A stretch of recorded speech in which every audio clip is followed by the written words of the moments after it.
खबर एटा के अलीगंज से है, जहां उत्तर प्रदेश सरकार के लेबर बोर्ड के अध्यक्ष राज्य मंत्री रघुराज सिंह, भाजपा के वरिष्ठ नेता रहे स्वर्गीय गेंदालाल गुप्ता के पुत्र, राष्ट्रीय स्वच्छता अभियान के सह संयोजक दिनेश गुप्ता के यहाँ पार्टी के कार्यकर्ताओं से बैठकर चुनाव की तैयारियों पर चर्चा की, जहां कार्यकर्ताओं ने फूल माला पहनाकर उनका स्वागत किया। प्रेस वार्ता के दौरान एटा में डीएपी खाद की किल्लत पर सवाल पूछने पर बताया कि वह किसानों से अपील करते हैं कि जनजीवन के अस्तित्व के लिए खतरा बनते जा रहे रसायन का प्रयोग कम करके हम मानवता की रक्षा कर सकते हैं। सभी किसान ज्यादा से ज्यादा देसी खाद का इस्तेमाल करें, जिससे होने वाली बीमारियों से बचा जा सके। खाद की किल्लत के लिए वो जिलाधिकारी से वार्ता करेंगे। इस मौके पर मेघ सिंह साह के मंडल अध्यक्ष विकास गुप्ता, पूर्व जिला कार्यवाहक सौरभ जी, उमेश गुप्ता, शेखर गुप्ता एवं बड़ी संख्या में पार्टी कार्यकर्ता मौके पर मौजूद रहे। आज आपका अलीगंज नगर में आगमन हुआ है और भाजपा के वरिष्ठ नेता स्वर्गीय गेंदालाल गुप्ता जी के निवास पर आप आए हैं। क्या कार्य योजना है आपकी आगामी चुनाव को लेकर और किस तरीके से पार्टी कार्यकर्ताओं को आप भरोसे में लेंगे कि अगले चुनाव में आपकी पार्टी को जीत हासिल हो? देखिए, भारतीय जनता पार्टी 300 प्लस जीतेगी। मैं विगत 17 तारीख से अक्टूबर से निकला हुआ हूँ। 17 से सुल्तानपुर, आजमगढ़, बनारस, जौनपुर, उसके बाद बस्ती, अम्बेडकर नगर, फिर बस्ती से आपका संत कबीर नगर और होते हुए अयोध्या से होते हुए लखनऊ से होते हुए बरेली से होते हुए फर्रुखाबाद। आज मेरा फर्रुखाबाद से यहाँ आगमन हुआ है। तो हम लोग चरेवेती वाले लोग हैं। हम किसी उसके आधारित नहीं है, हम अपने वर्ग के आधारित काम करते हैं। जैसे कि अभी कल परसों सुल्तानपुर में एक मुस्लिम कार्यकर्ता ने, यूथ का अध्यक्ष है उनका, उसने ये कहा कि ये परसों नरसों की बात है, रामलीला का उद्घाटन कर रहे थे। उन्होंने कहा कि जानवरों को पूजने वाले, जानवरों की औलाद, व्हाट्सएप है मेरे पास, अगर आप चाहो तो मैं दे सकता हूँ, व्हाट्सएप भी है, फेसबुक पर भी चल रहा है पूरा, वो कल जेल भेज दिया है आदरणीय योगी जी ने। उसने ये कहा कि जानवरों को पूजने वाले, जानवरों की औलाद, अखिलेश की सरकार आएगी तो मुख्यमंत्री अखिलेश होंगे और तुम्हारा योगी घंटी बजाएगा और तुम्हारी सब हिंदुओं की बहन बेटियां हमारे हरम में होंगी। ये यूथ के अध्यक्ष ने उसको टिकट दे दी है, वहाँ से सुल्तानपुर से कोई विधानसभा उसे दी है। हम लोग ऐसा काम नहीं करते। हमारा काम है, देखिए जी, अभी आपने सुल्तानपुर के यूथ के कार्यकर्ता द्वारा बताई गई बात के बारे में आप बात कर रहे थे, तो क्या धर्म के मुद्दे पर चुनाव होगा या विकास के मुद्दे पर चुनाव होगा? किन मुद्दों पर भाजपा अपने आप को इस चुनाव में लेकर आई?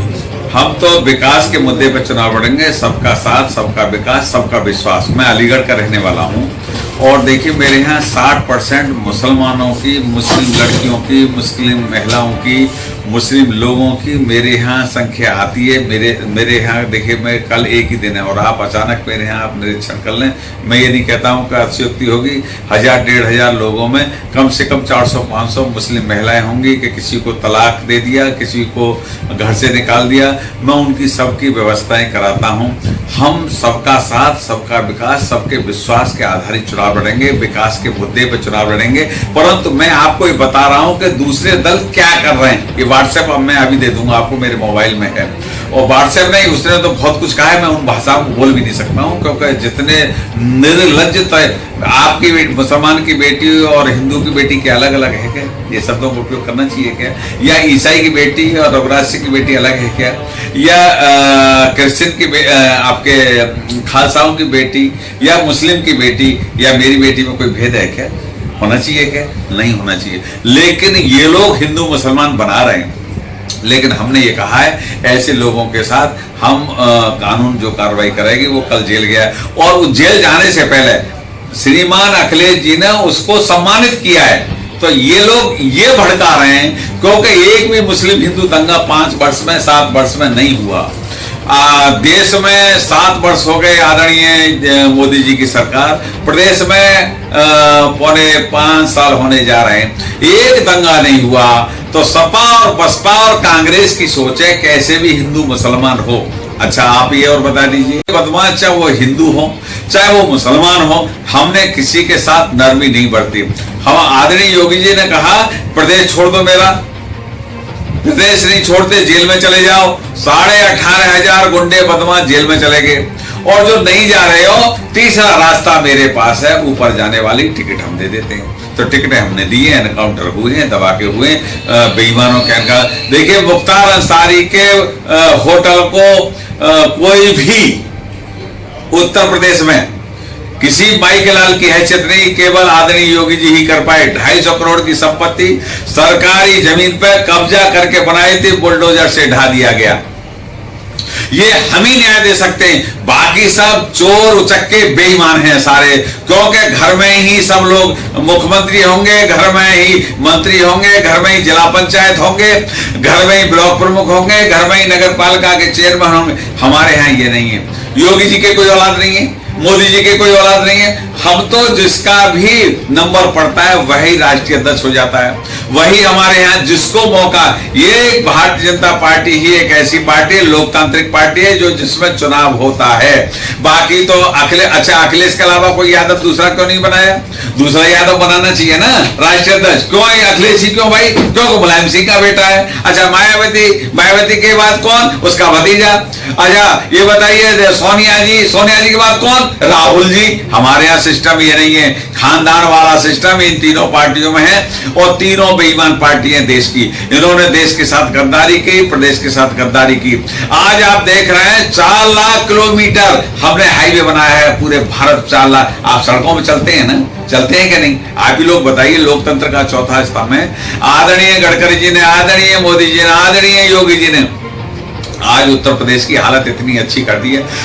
मंत्री जी एक अहम सवाल और है। बोलिए। अभी बेमौसम बरसात हुई है जी, यहाँ यह क्षेत्र आलू का बहुत ज्यादा यहाँ खेती होती है, तो जो किसानों की लागत थी वो सब बर्बाद हो गई जी। और यहाँ पर जो डीएपी खाद की बहुत बड़ी आवश्यकता होती है, तो सोसाइटी पर जो खाद दी जाती है वो बहुत लिमिटेड दी जाती है, बहुत कम दी जाती है, और बाजार में जो खाद बिक रही है वो मिलावटी खाद बिक रही है। जबकि यहाँ पर जो डीलर्स है तमाम कंपनियों के, उनके गोदाम भरे पड़े हैं, लेकिन प्रशासन खाद नहीं दिलवा पा रहा है।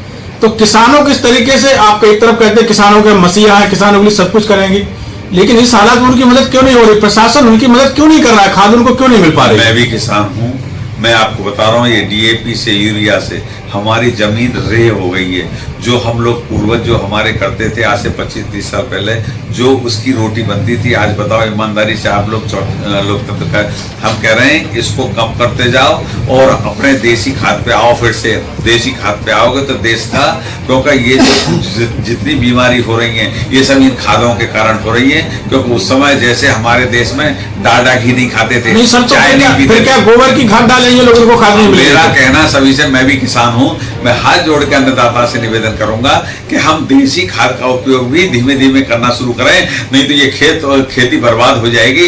और जो हमें जितनी भी बीमारी, पहले कभी आपने ऐसी इतनी बीमारी सुनी थी क्या जो आज बीमारियां हो रही हैं? इसलिए मैं आपके माध्यम से अन्नदाता से भी प्रणाम करते हुए निवेदन करना चाहूंगा कि हम देसी खाद की तरफ आएं और ज्यादा डीएपी और ज्यादा यूरिया की तरफ न जाएं, क्योंकि जितने भी खाद हैं, फर्टिलाइजर हैं, ये सब केमिकल्स हैं। और केमिकल्स खा के आजकल देखिए 1 किलो घी में 50 ग्राम यूरिया की मात्रा निकलती है, चाहे भैंस का हो चाहे गाय का हो।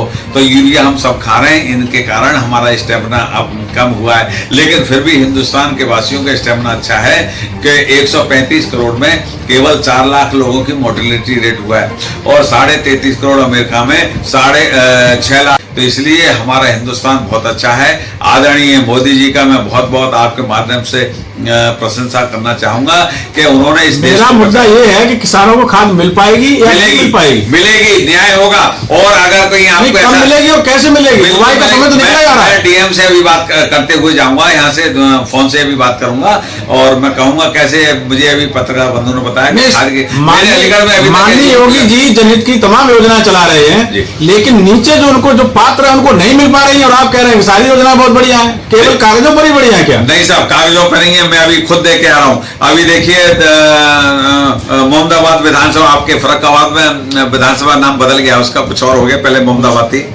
भोजपुर, हाँ भोजपुर हो गई है। मैं उसमें आज सबको लाभार्थियों को लाभ दे के आऊं, श्रमिकों के साथ भोजन करके आऊं, वहीं से आ रहा हूं सीधा, तो इसलिए ऐसा नहीं है। लेकिन मैं आपको ये कहना चाहूंगा, पुराने अधिकारी कर्मचारी मानसिकता के थे, लूटो खाओ आंदोलन करो। आदरणीय योगी जी ने लूटो खाओ आंदोलन बंद कर दिया, न खाऊंगा न खाने दूंगा, आदरणीय योगी जी ने बंद कर दिया।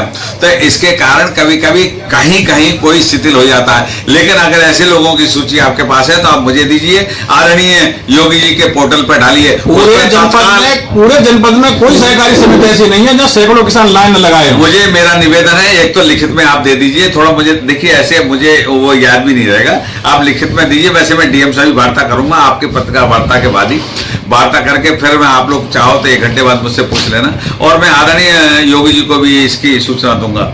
लेकिन योगी जी का सोच है बिल्कुल स्पष्ट है, सबका साथ, सबका विकास, सबका विश्वास जीतकर हम काम कर रहे हैं। जो वोट दे रहा है उसका ही भला, जो नहीं दे रहा उसका ही भला।